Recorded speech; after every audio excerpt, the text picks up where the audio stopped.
네, 뉴스 신세계 오늘도 헬마우스 임경빈 작가와 함께합니다. 어서 오세요. 안녕하세요. 자, 김건희 씨의 목걸이. 네. 이것 때문에 또 뭐 파문 좀 커지는 것 같습니다. 예, 어제 JTBC를 시작으로 해서 이제 여러 매체에서 보도를 하고 있는데요. 2022년 6월에 윤석열 김건희 부부가 첫 해외 순방을 나토 정상회의 일정으로 잡은 적이 있습니다. 그때 이제 일정 도중에 스페인에 들렀을 때 재외 동포 간담회를 하는데 그 만찬회에서 김건희 씨가 착용하고 있었던 문제의 목걸이가 화제가 된 적이 있습니다. 그렇습니다. 나중에 이제 확인을 해봤더니 착용하고 있던 그 목걸이가 반클리프 앤 아펠이라는 굉장히 좀 이제 고가의 뭐 어떻게 보면 이제 명품, 이른바 이제 명품이라고 불리는 굉장히 좀 비싼 브랜드의 제품이었고 1억이 넘는 거였죠? 목걸이만 하면 한 6천만 원대였고 이제 그 외에도 뭐 다른 장신구까지 다 합치면 1억 원이 넘는 걸로 확인이 됐었습니다.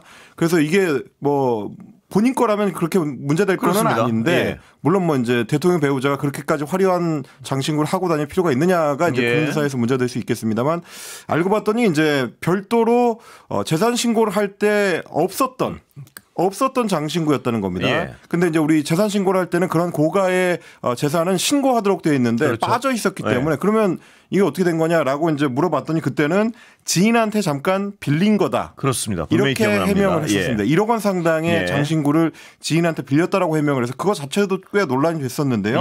어제 JTBC 뉴스에서 보도한 바에 따르면 그 논란이 있고 나서 통일교의 2인자로 통하던 뭐 그 당시에 이제 세계 본부장이라고 하는 사람이랍니다. 윤아무개라는 사람이 건진법사 전성배 씨한테 비슷한 가격대의 목걸이를 전달을 했다. 그리고 그 목걸이를 김건희 씨한테 이제 전해달라라고 했다는 겁니다. 이 뭐 전성배 씨 같은 경우는 뭐 아시다시피 코바나 컨텐츠의 고문 명함을 파가지고 다니던 굉장히 이제 김건희 윤석열 부부하고 가까운 인물로 알려져 있고요. 윤석열 대선 후보 캠프 시절에도 네트워크 본부장이라고 해가지고 별도의 직책을 가지고 활동을 하기도 했었던 네트워크 본부의 이제 고문 역할을 하기도 했었던 인물이고, 그때 이제 네트워크 본부를 찾았던 대선 후보 윤석열 씨의 어깨를 툭툭 두들기는 그런 영상까지 포착이 돼서 논란이 됐던 그 인물입니다.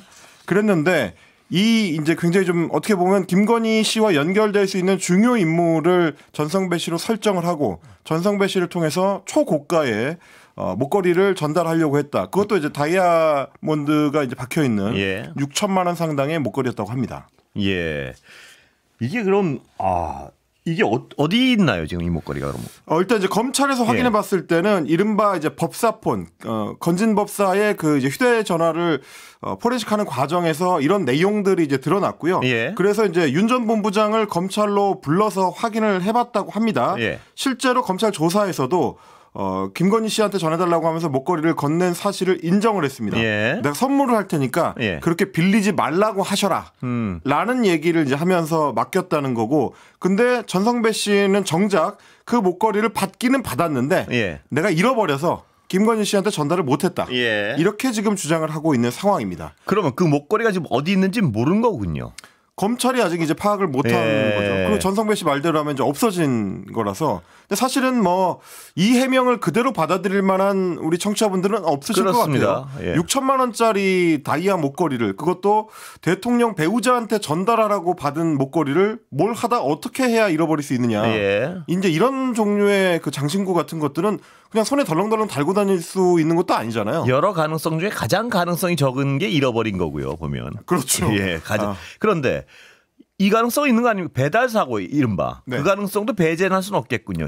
전달했다고 해놓고 뭐 전달하지 않았을 가능성. 그게 하나 있고, 전달해서 지금 김건희 씨가 가지고 있을 가능성. 그렇습니다. 그 사실 이제 그걸 확인을 하려면 뭐 전성배 씨의 집이나 뭐 법당이나 이런 것들은 이미 압수수색을 상당 부분 했기 때문에 거기서 발견이 안 됐다고 하면 검찰의 다음 행보는 원래 수사의 원칙대로 하자면 김건희 씨의 집이나 사무실 같은 곳을 이제 압수수색을 해서 그 목걸이가 있는지를 확인을 해봐야 될 텐데요. 이제 그 단계까지는 이제 넘어가지 않고 있는 걸로 보입니다. 뭐 아시다시피 이제 김건희 씨 같은 경우는 그 당시 이제 대통령 배우자였기 때문에 이렇게 이제 선물이 오고 가는 문제가 있었다고 하면 그건 청탁금지법 위반이 되거든요. 그래서 그 부분을 확인하기 위해서라도 김건희 씨를 향한 수사가 필수적으로 들어가야 될 것 같은데 아직까지는 그렇게 검찰이 적극적으로 나가고 있는 것 같지는 않고 반대로 이제 그러면 통일교의 그 본부장이라는 사람은 그런 초고가의 목걸이를 왜 줬느냐? 그렇습니다. 왜 선물하려고 했느냐? 이제 이게 문제일 것 같습니다. 일단 검찰 쪽에서 통일교 쪽에 이제 확인을 해봤을 때, 혹은 이제 언론사에서 연락을 해봤을 때는 일단 그거는 이제 윤 전 본부장의 개인적인 활동인 거고 우리는 모른다. 통일교 돈이 직접적으로 나간 건지 여부는 확인을 해봐야 된다.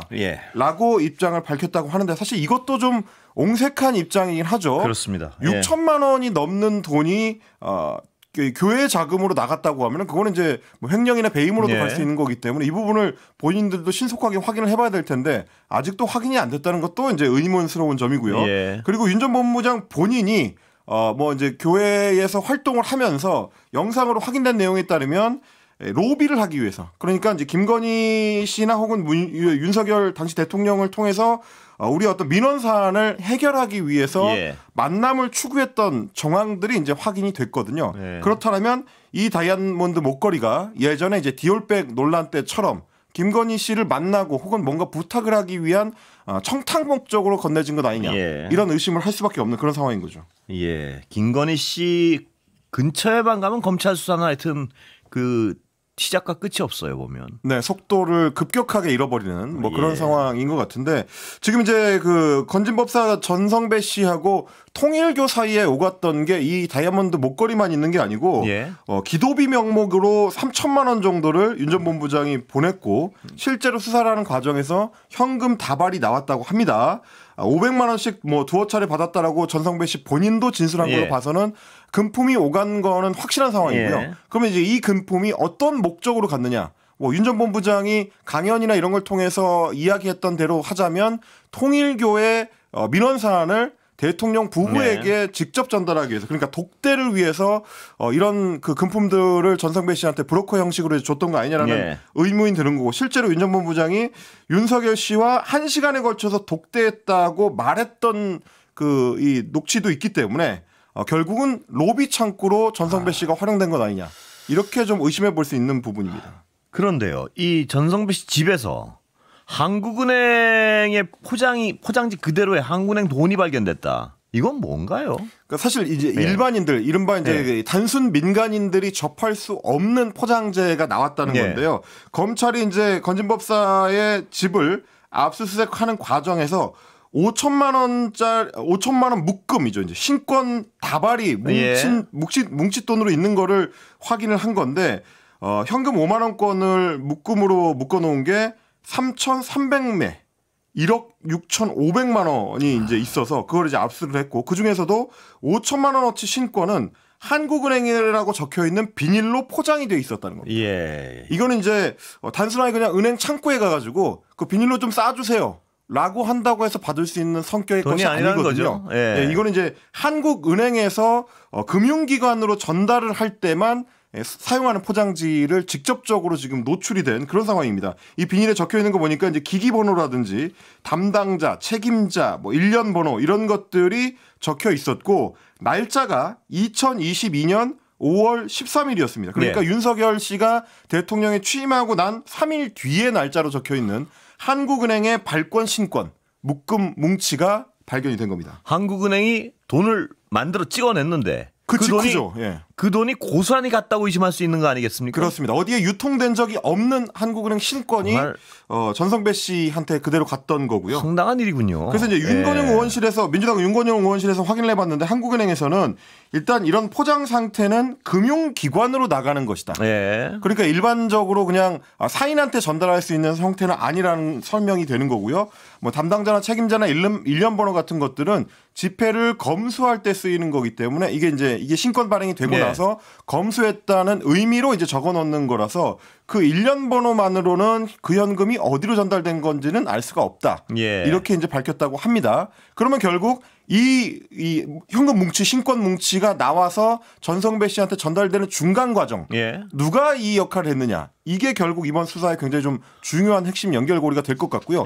이게 밝혀지게 된다면 현금 실권을 금융권으로 바로 전달을 했는데 그걸 그대로 받아가지고 전달할 정도면 굉장히 고위직이거나 혹은 뭐 압도적 실세거나요. 그렇습니다. 이런 인물일 가능성이 높기 때문에 그것도 한번 확인을 해봐야 될 것 같습니다. 그런데요, 이 김건희 씨를 둘러싸거나 아까도 말씀드렸지만 용산 주변에 있던 인물, 여기서 이 정도로 악취가 진동을 하는데 검찰 수사는 정말 덮느라고 무진내를 썼구나라고밖에 의심할 수 없는 이런 어떤 일들이 어떻게 덮일 수가 있었을까요? 그러니까요. 사실은 뭐 지난해 연말부터 계속 검찰은 김건희 씨 바로 앞까지만 수사를 하고 본인에 대한 직접 수사는 거의 지금 진행을 못 하고 있는 상태거든요.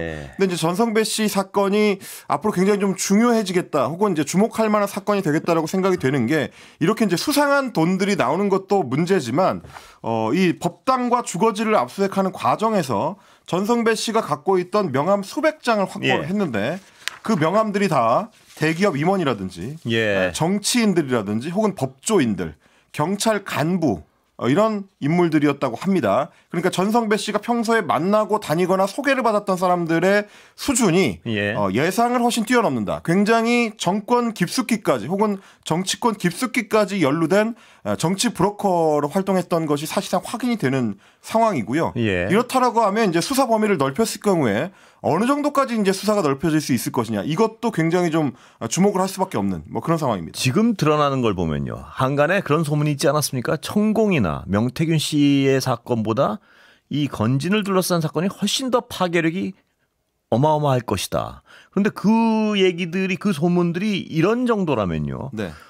수사가 진행되면 정말 그 소문대로 진전될 가능성이 없지 않아 보입니다. 지금 맞습니다. 보면. 그래서 사실 이제 이 사건을 다른 그 의혹들하고 좀 분류해서 볼 필요가 있는데요. 말씀하셨던 뭐 천공 스승이라고 불리는 이제 무속인 같은 경우는 직접적으로 윤석열 부부하고 어떤 연관 관계가 있는 것인지가 명확하게 밝혀진 적은 없습니다. 본인들이 뭐 유튜브를 즐겨봤다, 뭐 이런 정도까지만 지금 나온 상태고, 뭐 연락이나 하는 정도고 뭐 이런. 그렇습니다. 그 사람이 실제로 이게 이권 개입이라든지 정치권 개입이라든지 이런 것들이 구체적으로 어떻게 됐는지 이것까지는 이제 드러난 적이 없는 인물이고요.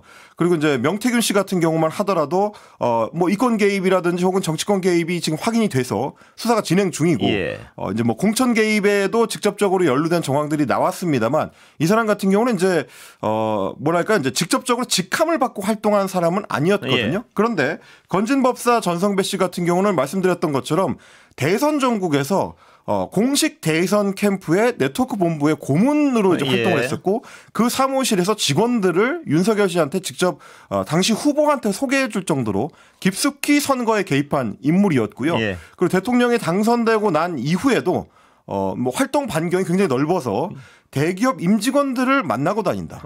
뭐 특정 뭐 대기업의 이름이 거론이 되기도 해서 나중에 이제 공직기강 비서관실에서 이 인물과 관련된 경고 메시지를 대기업들한테 보냈던 이런 것들이 이제 보도된 바가 있습니다. 그것도 이제 우스운 것이 공직기관 비서관실에서 문제를 해결하기 위해서 나섰다면 문제의 당사자인 전성배 씨를 단속을 해야 될 텐데 그 당시에도 오히려 전성배 씨는 손을 못 대고 대기업들한테 저 사람 조심해라라고 경고를 해야 됐을 정도이기 때문에 도대체 얼마나 실세길래 그러냐라는 의문이 제기된 바가 있거든요. 그래서 이제 이 사건의 성격은 다른 무속인들 혹은 뭐 브로커들의 성격과는 굉장히 좀 다르다. 훨씬 좀 깊이가 깊고 굉장히 넓게 퍼져 있는 사건일 가능성이 있다는 겁니다. 거기다가 검은 돈의 냄새가 너무 많이 나요. 그렇습니다. 자, 그런데 관련해서요, 강혜경 씨가요, 검찰에서 들은 얘기를 전달한 것이 윤석열, 김건희 소환만 남았다. 검찰이 뭐 이렇게 얘기를 했다는 거죠, 지금. 네, 지난 21일에 경향신문의 유튜브 채널 구교영의 정치 비상구에 출연을 했는데요. 강혜경 씨가 검찰에서 조사받고 나온 내용을 방송에서 이야기한 겁니다. 검찰이 지난달에 강혜경 씨를 조사를 하면서 수사가 거의 대부분 진행이 돼서 이제 윤석열 부부 소환만 남았다. 라는 식의 이야기를 했다는 겁니다.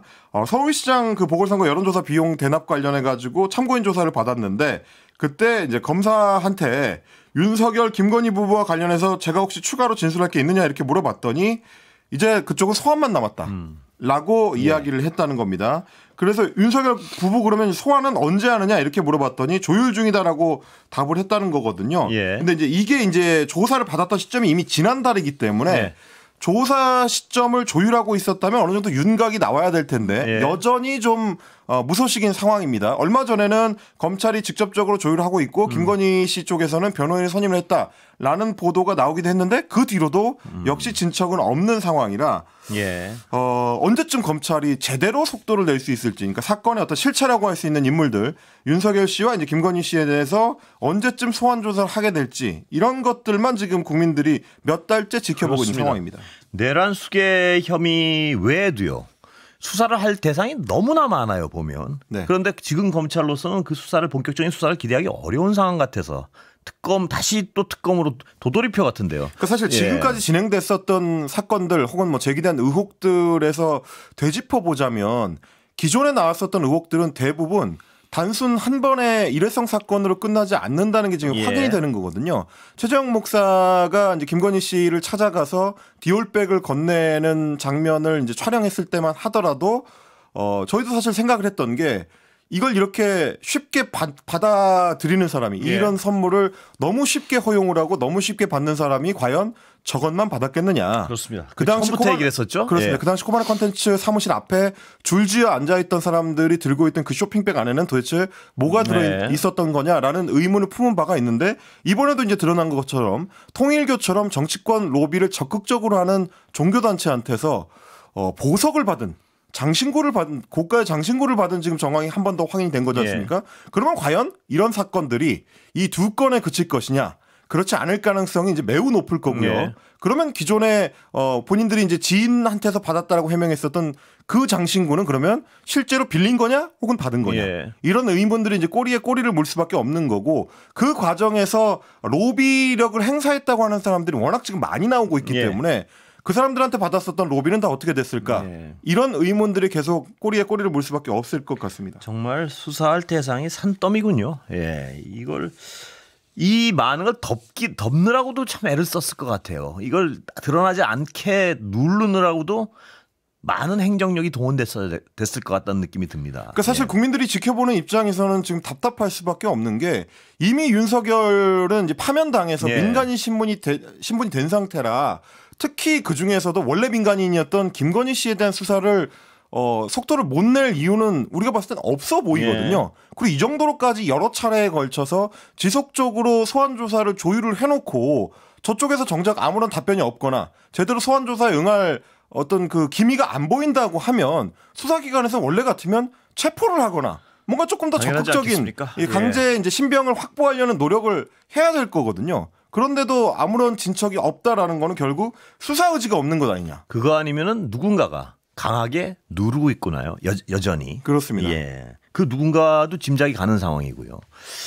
참 그래서 또 안 되니까 다시 특검으로 돌아가면 특검은 또 거부권에 막히고요. 그렇습니다. 이 어떤 말도 안 되는 악순환이 언제까지 계속돼야 되는지 뭐 국민들은 하여튼 인내심에도 한계가 점점 다가오는 것 같습니다. 보면. 자, 사과 확정됐는데 예상 외죠? 많은 분들의 예상은 아니었습니다. 네, 국민의힘 대선 후보 경선에 이제 2차 경선이 곧 열립니다. 어제 4명으로 압축이 됐거든요.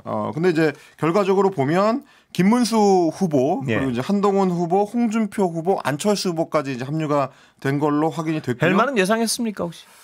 뭐 대부분 비평가들이 이제 나경원 후보 쪽에 조금 더 이제 무게를 두고 있었는데 왜냐면 이제 당 내에서 지분이 원래 이제 나경원 후보 같은 경우는 좀 큰 편이고 그리고 이제 이런 그 당내 선거에 나섰을 때 3위 밖으로 밀려난 적이 거의 없었거든요. 그래서 고정표가 있다라고 이제 많이들 판단을 했는데 이번 같은 경우는 뭐 여러 변수가 발생을 했습니다만 가장 주요한 변수는 윤석열 씨의 이제 존재감이 경선 컷오프가 다가올수록 너무 좀 커졌다라는 점을 대표적인 변수로 꼽습니다. 그래서 지난 주말 동안에도 뭐 김계리 변호사라든지 배유철 변호사 같은 본인하고 가까운 인물들을 이제 불러서 뭐 식사를 하고 그 사진을 공개한다든지 혹은 뭐 신당 창당과 관련된 움직임을 보인다든지 이런 것들이 이른바 이제 중도 보수 성향의 유권자층의 위기감을 불러일으킨 거 아니냐 뭐 이런 평가들이 있고요. 참고로요. 저는 맞췄습니다.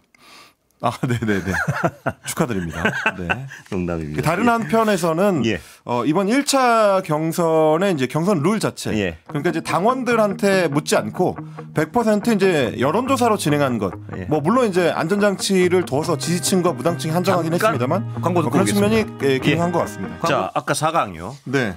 나경원 후보는 많은 분들이 4강에 들 줄 알았는데 그 탈락한 것이 정치적으로는 치명상일 수밖에 없겠습니다. 보면 뭐 아마 이제 나경원 후보 같은 경우는 이번에 경선에 나선 것 자체에 대해서도 정책 패착이었다라는 평가가 나올 수밖에 없을 것 같습니다. 나올 때도 윤석열 씨한테서 이제 그 대선에 나가보라는 권유를 받고 나왔다. 뭐 이런 메시지로 시작을 했었기 때문에 기존의 당내에 갖고 있던 이미지, 뭐 이른바 이제 수도권 출신의 몇 안 되는 현역 국회의원이고 수도권 내에서 이른바 먹히는 그러니까 소구력이 있는 후보다 보니까 정치인이다 보니까 당 내에서는 다른 영남 출신의 뭐 강성 보수에 기대는 정치인들에 비하면 나름의 강점이 있다고 평가를 받아왔는데 이번 대선 경선에 나오면서 윤석열을 전면에 내세우고 그 지지층에 어필하는 어떻게 보면 이제 다소 극우적으로 보이는 행보들을 많이 하다 보니까 원래 갖고 있던 이미지를 상당 부분 상실했다. 그런데도 불구하고 2차 경선에 진출하지 못했다. 이게 아마 앞으로 정치인 나경원의 행보에 있어서 굉장히 좀 중요한 분기점이 될 수도 있을 것 같습니다. 도덕적으로도 그렇고 전략적으로도 그렇고 완전한 패착 같습니다. 지금 결과를 놓고 보면. 결국 나경원 후보 같은 경우는 이제 드럼통만 남기고 끝나버렸거든요. 그렇습니다. 그 이미지가 아마 두고두고 이제 발목을 잡게 될 우려가 있다라는 점을 말씀을 드리고 지금 각 캠프에서는 이제 2차 경선을 준비하기 위해서 캠프 보강을 좀 했습니다. 김문수 후보 캠프 같은 경우는 기존의 색깔, 그러니까 이제 이른바 이제 친윤계의 강성 이미지를 더 강화하는 쪽으로 움직이고 있는데 오늘 육사 출신 장성들 모임인 호국연합회 그리고 이제 보수 성향 단체로 꼽히는 이제 코리아 구국연대 이런 조직들의 지지 선언을 받는 지지 선언식을 잇따라서 이제 열었습니다. 여기 이제 참여하는 인사들도 뭐 한상대 전 검찰총장이라든지 유기준 전 해양수산부 장관이라든지 주로 이제 친윤 이제 강성 보수 쪽을 이제 상징하는 인물들이다 보니까 더 기존 색깔을 강화하는 쪽으로 가고 있다. 이제 이렇게 봐야 될 것 같고요. 보좌진 위주로 이제 안철수 후보 같은 경우는 실무형 캠프를 꾸렸었는데 2차 경선에서도 캠프를 이제 그 비슷하게 가야 될 것 같습니다. 근데 이제 아직까지 안철수 후보 쪽에는 이제 현역 국회의원들이 따라붙지는 않고 있어서 사람이 부족하군요. 그렇습니다. 캠프의 조직력 자체는 여전히 좀 약한 걸로 이제 평가받을 수밖에 없을 것 같고 한동훈 후보 같은 경우는 오늘 이제 삼선에 김성원 의원을 영입했다고 발표를 했습니다. 수도권 출신이고 개파색이 좀 옅은 사람이다 보니까 그래서 전체적으로 보면 지금 한동훈 후보 캠프에 합류한 현역 의원이 18명까지 지금 늘어난 상태고요. 어제 경선에서 탈락했던 양양자 후보가 오늘 한동훈 후보를 공식 지지 선언을 했습니다. 그래서 처음에 출발할 때에 비하면 한동훈 후보 캠프 쪽은 분위기가 좀 괜찮다. 뭐 이렇게 이제 여의도에서는 이제 평가가 되고 있고 홍준표 후보 캠프는 오늘 캠프의 크기를 좀 강조하는 그러니까 우리가 이제 거대 맘모스 캠프다, 매머드급 캠프다, 뭐 이런 식의 이제 표현을 쓰고 있습니다. 유상범, 구자근, 이인선, 강대식, 백종원, 김희선, 김대식 등등 현역 의원들이 많이 포함된 선대위라는 걸 지금 강조하고 있습니다. 오늘 유상범 의원이 그 부분을 특히 강조했는데 현역 의원 7명이 캠프에 참여하고 있고 13명의 현역 의원은 보좌진을 파견했다. 그리고 나머지 28명도 지지를 밝혔기 때문에 총 48명이 현역 의원으로서 이제 이 캠프를 지지하고 있다. 이렇게 지금 주장을 하고 있습니다. 뭐 물론 이제 41명은 본인들이 명단만 갖고 있고 다 이름을 밝히지는 않는다. 이제 이 이야기를 하고 있습니다만 그만큼 이제 일종의 대세론 쪽으로 선거 전략을 홍준표 후보 캠프에서는 가져가려고 하는 뭐 그런 모습입니다. 자, 시간은 거의 다 됐는데요.